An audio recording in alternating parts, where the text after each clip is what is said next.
The season is getting close to the finish line, and some of the games at the finish line this weekend were kind of bananas.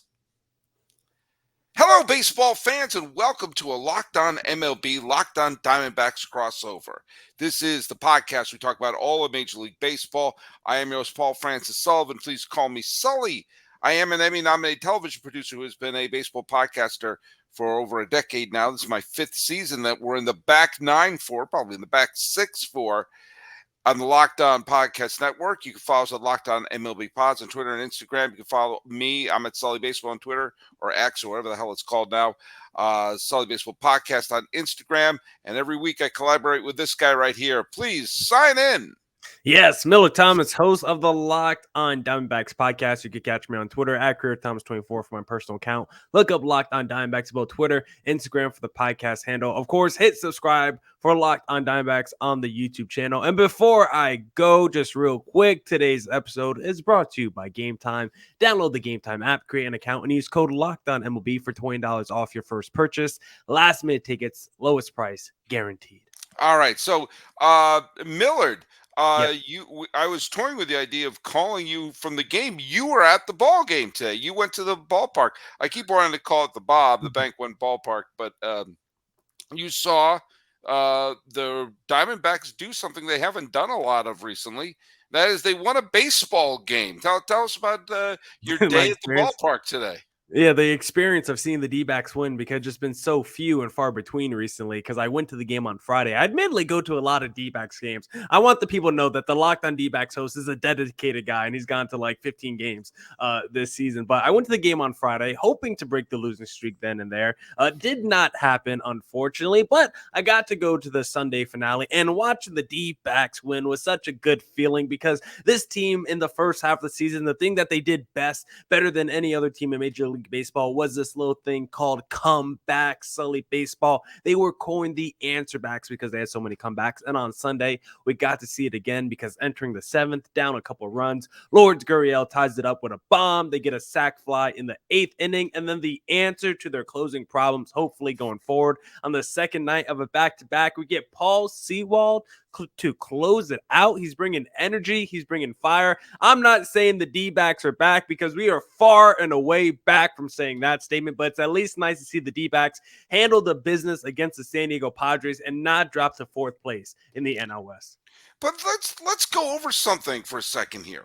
We are recording this on we're recording this in the evening of the 13th of August 2023. Mm-hmm. Okay?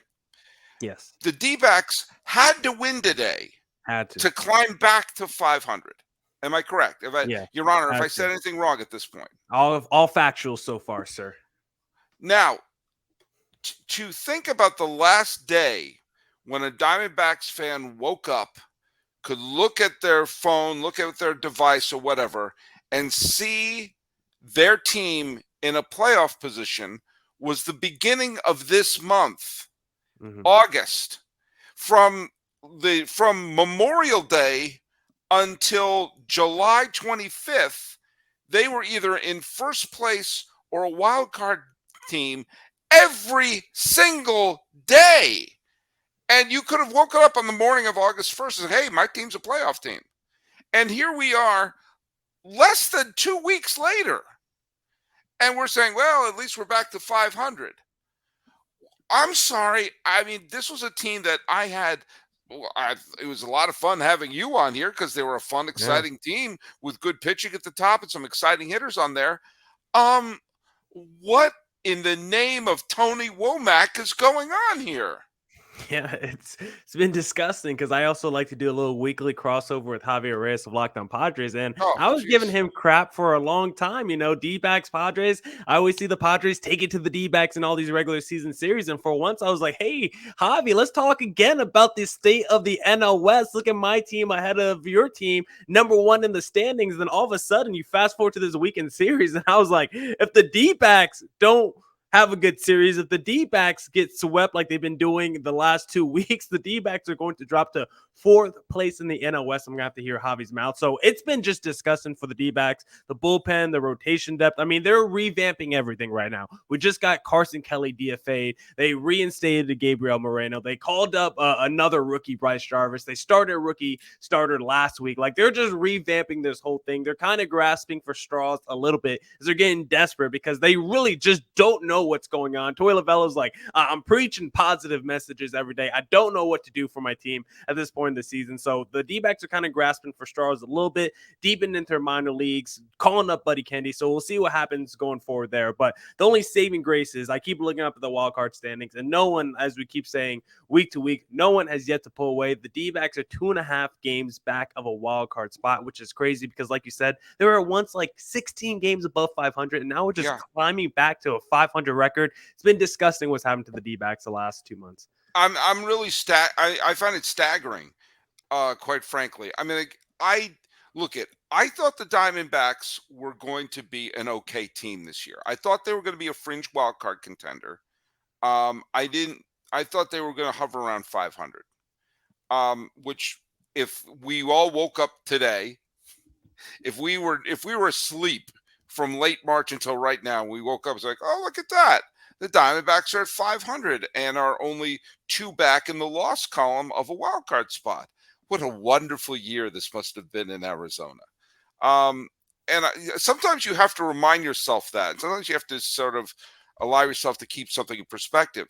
The teams that are currently ahead of them for that final wild card spot in the National League, Miami, who we'll get to a little bit in when we talk about the crazy finishes, because they had a surreal finish today against the Yankees, but they also got a complete game victory from Sandy Alcantara, which is in some ways like making a trade, because they traded lousy Sandy Alcantara from the first half to very good Sandy Alcantara in the second half, and getting him back to looking like an ace should make Peter Pratt and everyone who are rooting for the Marlins kind of sort of happy. But we see the Cubs have been sometimes look great, or sometimes they got the doors blown off like they did with James and Dion today. Sometimes the Reds look unstoppable, and sometimes they look like an absolute mess. And so the teams that they are facing, it's almost like just hang tight with them. Just stay within a couple of games and hope that a couple of them collapse, because you still do have good pitching. You still do have good talent on that team.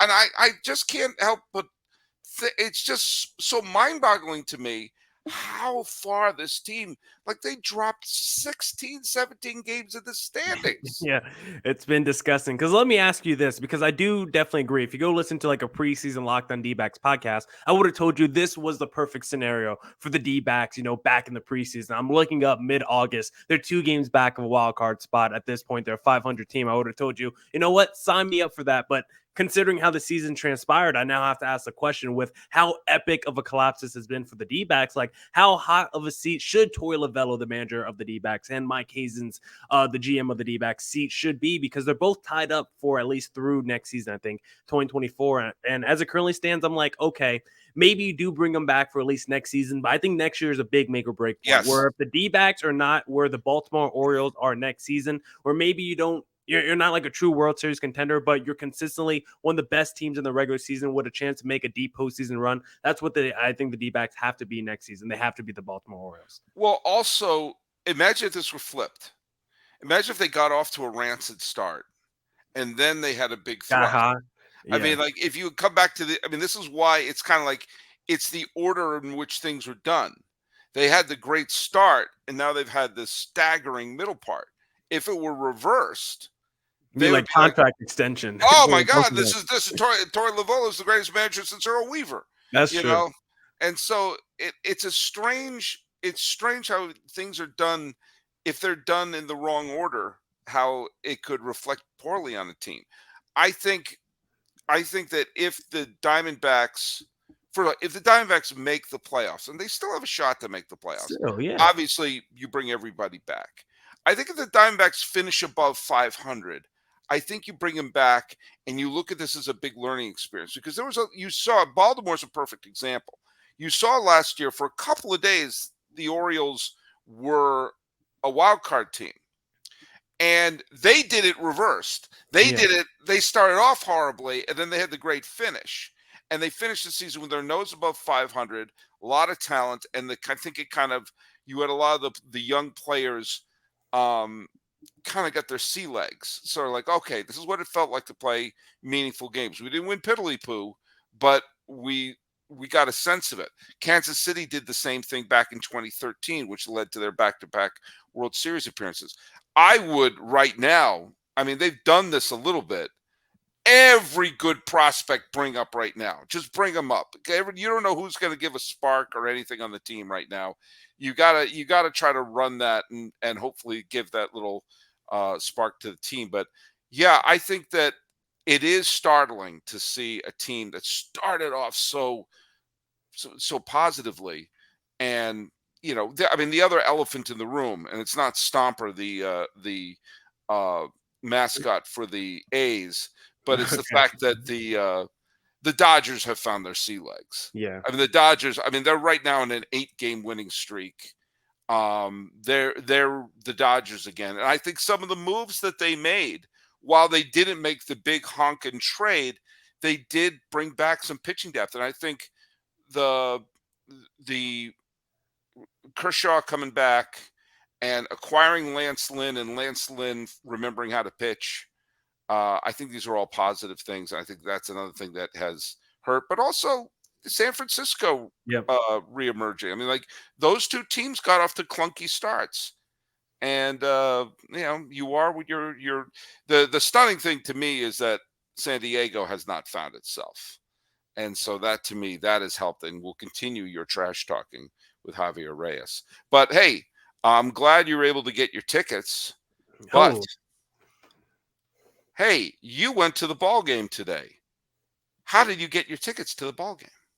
I mean, I didn't use this app. Next time, I definitely will. These are free gifted tickets, admittedly, that I got today. But if they weren't these free tickets that I got, the app that I would have used to purchase my tickets is, of course, let me get the video overlay, Game Time, because the best place to get last minute tickets is Game Time. Forget planning months in advance. Game Time has deals on tickets right up to the day of the event. Get exclusive flash deals on tickets for football, baseball, basketball, concerts, comedy, theater, and more. The Game Time guarantee means you'll always get the best price. If you find tickets in the same section and row for less, Game Time will credit you 110% of the difference. It's the fastest growing ticketing app in the country for a reason. Get images of your seat before you buy so you know exactly what to expect when you arrive. Buy tickets in a matter of seconds. 2 taps and you're set. Snag the tickets without the stress with Game Time. Download the Game Time app, create an account, and use code LOCKEDONMLB for $20 off your first purchase. Terms apply. Again, create an account or redeem code LOCKEDONMLB for $20 off. Download Game Time today. Last minute tickets, lowest price, guaranteed. And don't forget to catch every Dbacks and I guess any baseball pitch you want on the Sirius XM app. When you look up Dbacks, or can you look up? I don't know. Can you look up Lockdown MLB on the? I'm sure you can, right? On the I'm Sirius sure you XM can. app. I'm sure you Yeah, can. Yeah. just type in MLB. Yeah, I'm sure if you type in MLB, Lockdown MLB will pop up. Just shout out our Sirius XM sponsors. All right, that was seamless. Thank you. Hey, let's. I have to answer to to one of my everyday Sullys. Everyone, the people listen every day. What they're I have called? a Katie Kity Kity has been on me like a wet sponge on YouTube, basically implying that I have been ignoring the Seattle Mariners. Mm. And I swear I haven't. I just haven't been mentioning them on the show maybe as often as you would like. And I will say I cannot please everybody. But I will say that the Mariners, who have, they were playing not that long ago. Let me just sort of, like, I'm here at baseballreference.com, the single greatest website in the history of the planet Earth. And it was, if you took a look at where they were in mid-July, they were sub 500 team.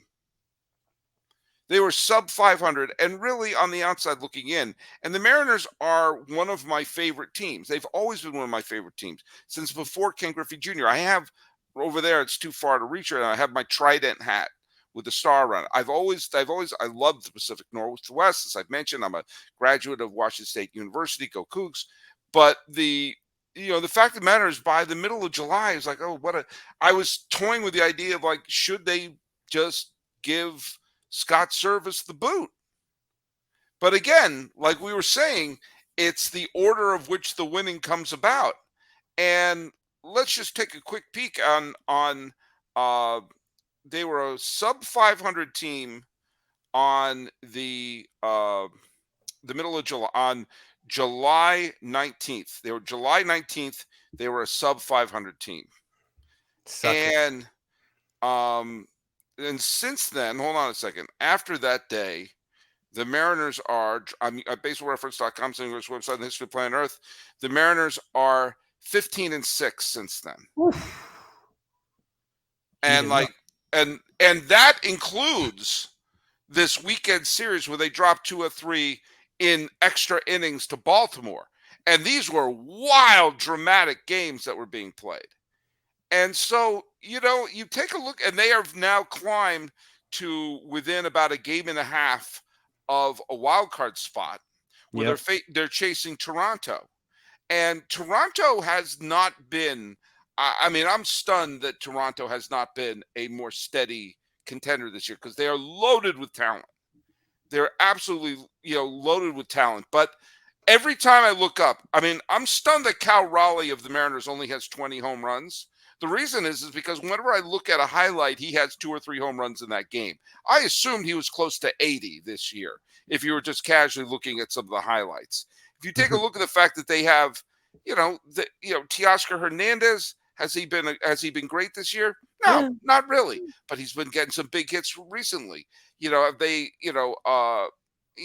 Rodriguez, has he been a superstar? But he's been getting the big hits when they need it. And they've been getting the pitching. By the way, this weekend there were 2 great ceremonies. One for Fernando Valenzuela at Dodger Stadium, and there was one for Felix Hernandez in Seattle, and they were both appropriate ceremonies because Fernando played during a massive, great streak of Dodger division titles and championships and everything like that. And they celebrated him while they're in the middle of this massive winning streak, and people were whispering they go back to the World Series. Felix Hernandez famously won the Cy Young Award with a 13-12 record because he led the league in every single category, and the Mariners couldn't score for him. Appropriately on that day, George Kirby threw 9 shutout innings and got a no decision in what turned out to be a 1-0 game. But they're getting the pitching. Kirby has been pitching well. Luis Castillo's been pitching well. They've been getting, they've turning their bullpen around. And this is exactly the kind of dangerous team when you have a team that has been underperforming. If they sneak into the postseason, listen to this possible gateway, okay? If Seattle sneaks into the postseason, they will sneak in probably as the 6th seed, the third wildcard team, which means they would play Minnesota. Oh. Now, Minnesota can pitch. We all saw Pablo Lopez pitch well. They can pitch, but they are not a super team. They're bad. As the way it would be right now, Tampa and Houston would play each other. One of them would cancel each other out. But that would leave Seattle with a pretty quick route to the division series where they would play either, Baltimore or Texas. They have the pitching to beat either one of those teams. I like the starting pitching. If it's Baltimore, Seattle, I like Seattle's starting pitching more than I like Baltimore's. Now, if this series with Baltimore is any preview of what these two teams would be like in a series, sign me up. That's going to be some great freaking baseball. But this could be the exact kind of team that you look up and say, how did that 87-win team make it to the ALCS and blah, blah, blah, blah, blah, this way? We saw it last year with the Phillies. We saw it a few years ago with the Nationals and with Atlanta. It happens when you have a team that's actually pretty good, has been underperforming, that gets hot at the right time and has the pitching to pull it off. And so am I picking the Mariners to win the pennant? No, I'm not. I'm not even sure if they're going to make it past Toronto. But if they do, then they are going to be super dangerous. Talented teams with nothing to lose are super dangerous. I don't hate it. I don't hate the pick. Their pitching has definitely been their strong point. I mean, when you look at that rotation, their bullpen, I mean, the ERAs of a lot of their guys have been fantastic. The lineup is definitely the area that you're probably a little bit concerned with. And, maybe some of those D-backs players that they acquired at the deadline or in the offseason, because these two teams have been kind of linked throughout the season. Maybe a Canzone or a Josh Rojas, or maybe your guy Cooper or Hummel can finally come through for you guys, Mariners fans, late for you guys in the postseason. But You see yeah. Ken Solon hit the game-tying home run today. He hit one that I think it landed in the upper deck in Arizona, and they were playing the game in Seattle. It was Oh, I didn't out see of that. everything. Oh, good With for that 2 guy. outs in the bottom of the ninth, tied the game with a homer. They didn't win the game, but he got the home run there. We're pro Canzone, so hopefully he works out for the Seattle Mariners. But this was a team that was kind of struggling, and when you look at that AL wildcard race, I mean, they've been kind of helped out by some teams like in New York. The Yankees kind of falling back in that race a little bit. The Boston Red Sox, I mean, they're kind of weird. They're getting kind of healthy. I don't know. I kind of want to watch out for that team. Maybe that's the team the Mariners should be worried about. The team that's not ahead of them, but the team that could be nipping on their heels with the Stories and the Sales back in the mix a little bit. And when you look at the teams ahead of the Seattle Mariners right now, like you said, it's really just the Toronto Blue Jays. And quietly, a little point that Javier Reyes brought up on my podcast is Vlad Guerrero Jr. Really, outside that one season where it was like between him and Ohtani in the home run race, kind of a little bit of an overrated career so far. It hasn't really had that high ceiling outside that one season. Maybe we over discuss the how we know what his talent and ceiling can be, but he hasn't really replicated or been as consistent as that one year. I'll give you a comp, Bryce Harper. Bryce Okay. Harper, the first bunch of years, there was a lot of talk. Well, yeah, he's talented, but was he overrated? Is he overrated? We keep forgetting how freaking young Vlad Jr. is, and how young he was when he burst onto the scene. I think that he will still have a terrific career. The talk of will he be as good as his dad? Well, his dad's in the Hall of Fame. But no, I still think Vlad has been a lot of great years ahead of him.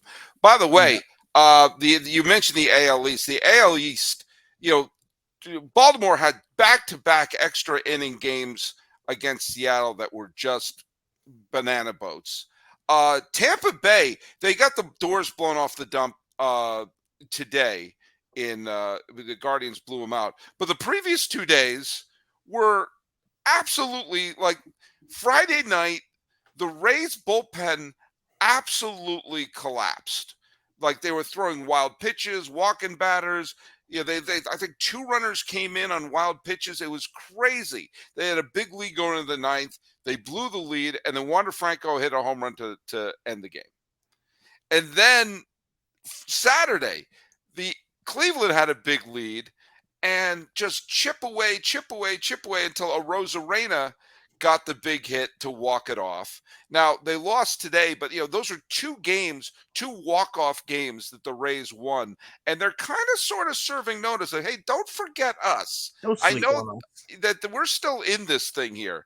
Boston had the series against. By the way, if you're a Red Sox fan, I Sale? hate I hated those yellow uniforms Oh until yeah. I saw Connect. that they've won like 25 out of 30 games wearing them. Yeah. So wear them every day.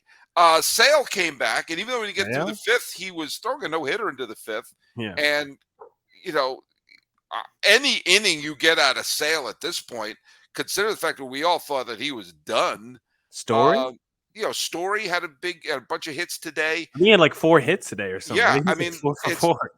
When you start getting contributions from players like, oh yeah, geez, I forgot they were even on the team. You had like 2 highest paid players on your payroll. And Whitlock pitched well today. It was Detroit, but you still got to win games. You still have to beat those teams. And we all saw what happened between Toronto against the Cubs. I mean, just absolutely. Merrifield had a 4-hit game, and Jameson Taillon was awful with a capital awful. Terrible, dude. it was an entertaining weekend. You know, Baltimore still looks like they might be the best, but it wouldn't stun me to see Tampa, who, lest we forget, we talk about, Baltimore as if they have a 9-game lead. They have a 3-game lead. Yeah. They have a 3-game lead at this point. It's going to be an interesting division. Are we saying Angels officially cooked in the wild card? Cooked. Oh my God, they're a sub 500 team. Okay. They're a I sub heard. five. They are I a think. sub 500 team. I think they said Otani's gonna miss the next start too with arm fatigue Yeah, because I I would mean, too. Yeah, I think you know what that's called. I'm about to become a free agent. I'm not going to yeah. blow out my arm for this garbage organization. They've Hey, lost. They've lost 7 of their last 10 games. The Angels are beyond dead. I respected the zag by the organization, but it looks like you're gonna lose Otani You for nothing. can't do the zag without also resigning him. How many times do I have to say this? All the zagging in the world. Yeah, that's great that you They're went zigging for and him, zagging. They're zigging but and you had to zagging. also resign him. You had to say, what's the number? If the number was, and with all the money he brings in, who cares what the number is? Yeah, it doesn't matter. By the way, on just crazy finishes that was going on today. You saw Rangers. the Rangers. Well, yeah, let's get to the Rangers game. The Rangers and what I like to call the Bruce Bochy series. The Nice. strange series between San Francisco and Texas. The Rangers took the lead with there was a run scored on a balk, which is always fun. Kids love to see balks. Um, and the Rangers took a 2-1 lead into the bottom of the 10th. The Rangers tied the game in the 9th, take the lead in the 10th. Bailey hits a 2-run home run to give the Giants the victory. Just strange game, strange series right there. Your Dbacks against they were The able to, pads. but As the Pirates. I mentioned the Orioles and the Mariners. Cedric Mullins had the best 9th and 10th inning that someone could have. Sorry, I hit my mic right there. He jumped over the Yeah. fence to take away a game tying home run in the 9th. Okay. Then your boy hit a home run with 2 outs that even he couldn't jump high enough to catch. And then Mullins came up and hit a go-ahead home run in the top of the 10th. That's a pretty good 2 innings. That's Yeah. essentially 2 home runs. I'm going to remove one and add one. Wild game there. There was just 2 games like the what was there was the there was the Nationals. I know the Nationals and the A's. No one's going to send those tapes to Cooperstown. Ken Burns is not going to have a lot of mentioning in the next update of his documentary about the 2023 Nationals and A's. But for criminy sake, the Nationals scored 6 runs in the bottom of the 9th to win that game 8-7, and the person who got the walk-off hit was Jeter Downs, Oh, former supposed key to the Mookie Betts trade. future Jeter Derek Jeter. Downs, who was DFA'd and is now getting walk-off hits for the Nationals.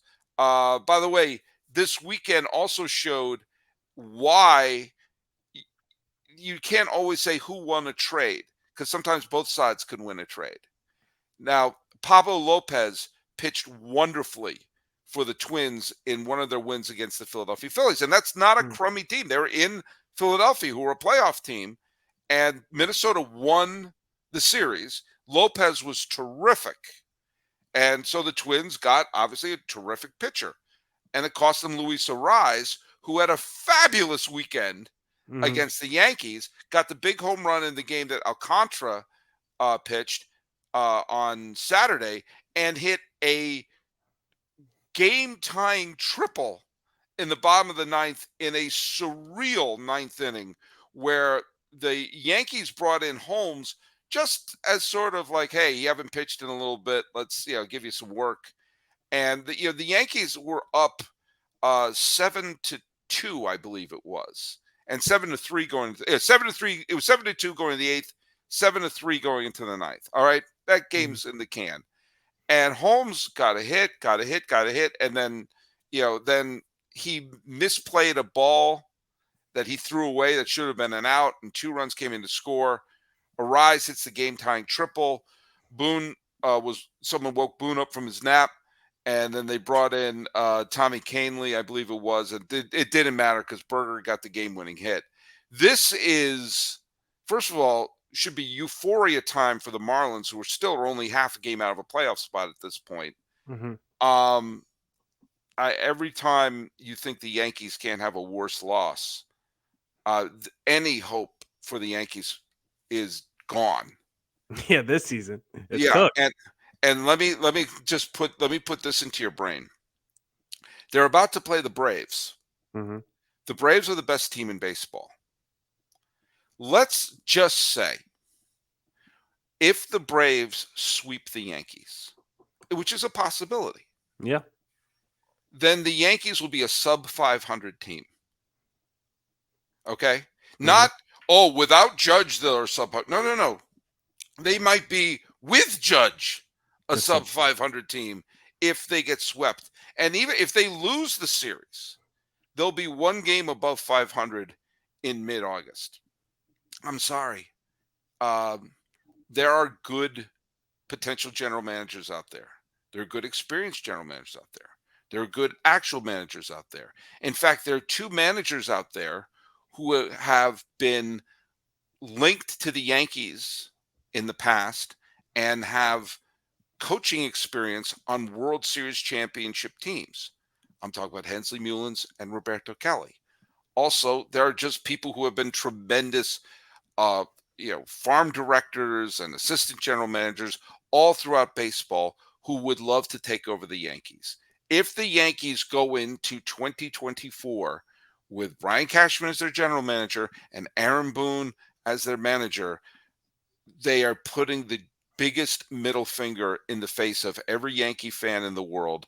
And I will tell you, as someone who was born in New England and grew up rooting for the Red Sox, I would do a victory dance if those 2 come back. They have constructed the roster of a team. Look at they could be 500. The Diamondbacks could be 500. The expectations of those 2 teams is not 2001 are not equal. No. And this could be a catastrophe. Yeah, but I love it.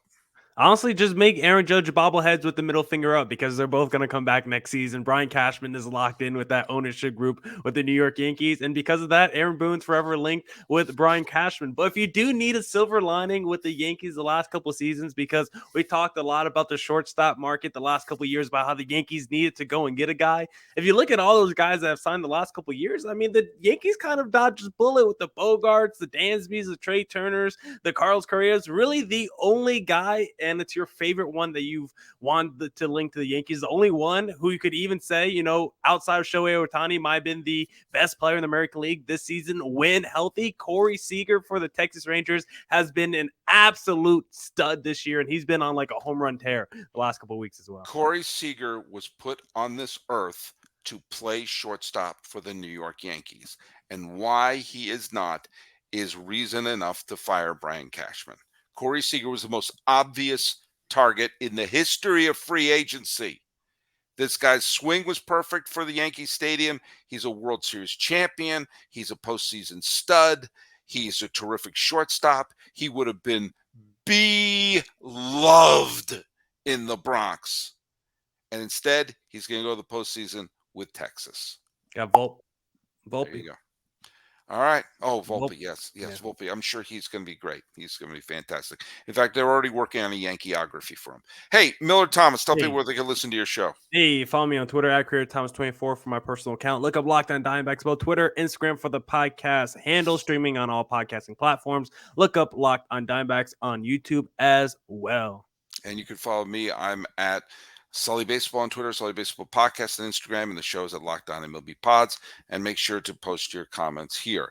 Talking about a wild weekend and the rise of the Mariners and the fall of the Diamondbacks.